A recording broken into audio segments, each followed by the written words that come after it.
Well, the 156-player field at the PGA Championship, which has long been known as the fourth major, starts this week in Pennsylvania. And for an event that brings in the top golfers in the world, the prize money has lagged behind other majors and top-tier golf events. So let's bring in FOS reporter David Rumsey, who joins us now to dive through all of it. Rumsey, good to see you over in Pennsylvania for the PGA Championship. Before we talk about the purse, how would you sort of describe this year's tournament in terms of prestige and importance? Yeah, here at Aronimink Golf Club, just outside Philadelphia, we are at the second major championship of the year. So coming off Rory's back-to-back wins at the Masters, everybody is very excited. So much drama since the Masters with LIV Golf potentially folding, losing their funding, drama with the PGA Tour. What is the schedule going to look like? So really, when you get to a major championship like this, the golf world convenes, and this is really the next time for, hey, what's next? What are the next steps? And that's really what's been going on early in the week. And now it's Thursday and the championship is underway. So let's talk the purse here, David.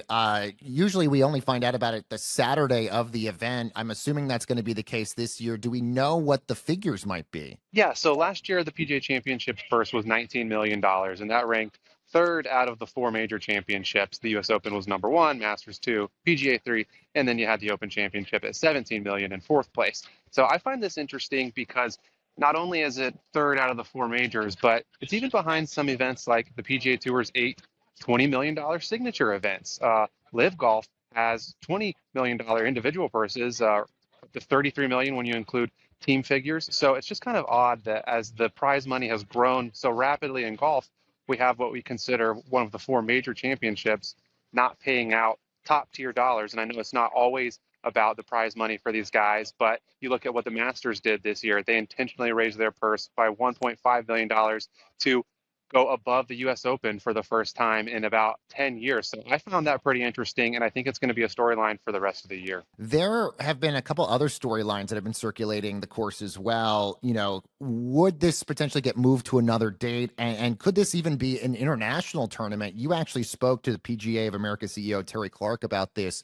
What did he say about those things? Yeah, so Terry Clark is the new CEO of the PGA of America. He actually just started in February after their former CEO stepped down following just a year on the job. So this week, when he did his pre-tournament press conference in front of the media on Wednesday, was the first time he was really getting out in the public in front of everybody since being hired in February. And he had a lot of things to say about the PGA Championships identity. And, I asked him about prize money. Some other people asked him about, hey, would the PGA Championship ever play outside of the United States? That kind of became a topic during the Players Championship when we were deciding or discussing should the Players be considered the fifth major. And some people said, well, yeah, maybe so, but then I would like to see the PGA Championship go outside of the U.S. Another topic is, would the PGA Championship ever go back to August, where it was, that's its traditional date? It moved to May in 2019 so that the PGA Tour could have August for their postseason, their FedEx Cup playoffs, and those have been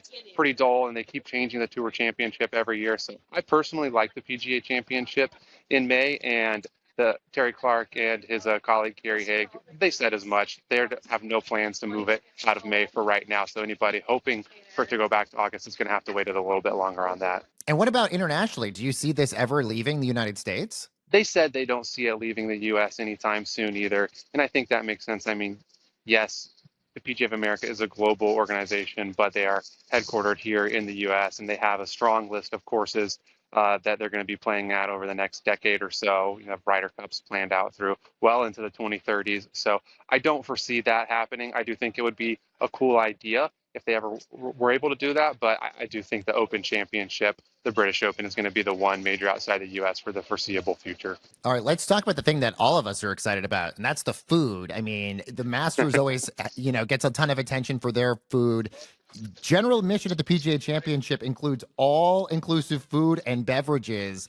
I mean, what items are you seeing there that have already gotten your mouth watering? Yeah, it's a cool thing that they do, Baker, and it's been going on for a number of years at the PGA Championship and even the Ryder Cup last year, which is also operated by the PGA of America. And it's baked into the price, right? We're talking $200 tickets plus on competition days, but instead of having to wait in line for like an $8 bottle of water or some soggy fries or something, you just go and you go to these market locations. They're basically just grab and go markets throughout the course. There's a huge one, double decker structure right off the first fairway.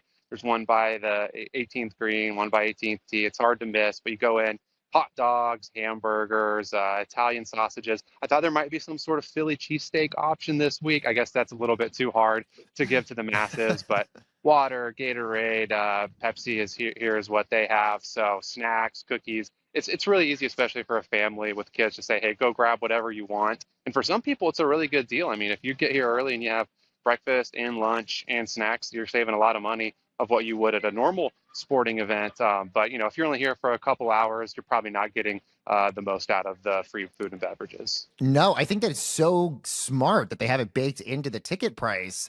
But this doesn't include liquor, though, right? Liquor is still really expensive. Absolutely not. Liquor, beer, wine, and they have those pouring bars, what they call them, right at the same spot as those free complimentary all-inclusive grab and go for non-alcoholic beverages. So they get you, $15 for a Mick Ultra, $18 for a transfusion. So I mean, pretty typical stadium sports pricing for that. So they definitely make their money there if they are giving a little bit back on the food and non-alcoholic beverages. David, there are 11 LIV players competing at the PGA Championship this week, including Jon Rahm and Bryson DeChambeau. Rahm specifically has, been in the news because he talked about his LIV contract, saying he has several years left on it, and he doesn't see any way out of it anytime soon. What else are you hearing about a lot of these other LIV golfers out there, and what's sort of the latest with LIV? Yeah, Jon Rahm and Bryson DeChambeau are really the two biggest stars that we're waiting to figure out what is their future on or not on LIV Golf. DeChambeau, we've been talking about this since last summer. His contract with LIV ends at the end of this season, and that was a huge storyline before any of this PIF funding exit talk started. And he wanted a huge extension, $500 million reportedly, to sign back on with LIV. He has so much star power on YouTube, and I mean, I was watching his group go off the 10th tee early this morning. Huge amount of fans there. A lot of younger kids following him as soon as he left, even before the other players in his group finished. So his star power is undeniable, that's for sure. It's going to be interesting to see. They're not going to have the money to give Bryson what he wants at that point. So do they, if LIV does continue to exist, do they give him equity in the league or something like that? Try to get creative to give him more say in the league if they can't give him that huge 9-figure contract again. And then, yeah, you brought up Jon Rahm. He said last week at the LIV Golf Virginia event that he has multiple years left on his contract. He doesn't see a way out. But I don't know what the specifics are. If they owe him some money next year and the year after that, and they're not going to have the funds to pay him that, then that might be a way out for him. Maybe he can get back on that PGA Tour recurring member program like Brooks Koepka did, but certainly will be a lot of negotiations to make that happen. David, before we let you go, anything else that you're watching at the PGA Championship this weekend? One more thing that's been interesting has been the ticket prices. We talked about, they're between $200 and $300 at face value. Well, they've actually dipped below face value early this week, and even heading into the competition rounds today. Sold out way back in July, at least daily grounds passes did. So there's been some interesting things going on in that secondary market. Perhaps too many people bought weekly passes and are trying to offload specific days, and there's maybe not as much of a market. But attendance projections were around 200,000 for the total week. We'll probably see 30 to 40,000 fans on peak days here. But yeah, a little bit. If you waited to get a ticket, you are going to save a little bit of money. So that's been an interesting thing as well. The weather looks incredible where you're at. David Rumsey over at the PGA Championship. Thanks so much for dropping in, man. Thanks, Baker. All right, and stay with Front Office Sports, everyone, for more on the business and culture of sports.